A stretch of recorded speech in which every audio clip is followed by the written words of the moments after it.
Nagsampa ng reklamong tax evasion ng Bureau of Internal Revenue o BIR sa Department of Justice laban kay dating presidential spokesperson Harry Roque at dalawang iba pa, kabilang ang kanyang asawa. May report si RR Tubise.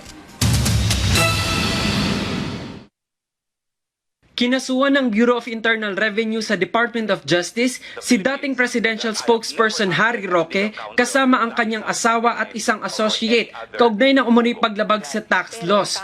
Ayon sa BIR, bigo sina Roque na mag-file ng mga kinakailangang tax returns at magbayad ng tamang buwis sa paglipat ng stock shares ng Biancham Holdings and Trading Incorporated. Aabot sa mahigit 3.3 million pesos ang mga hindi nabayarang buwis ni Roque.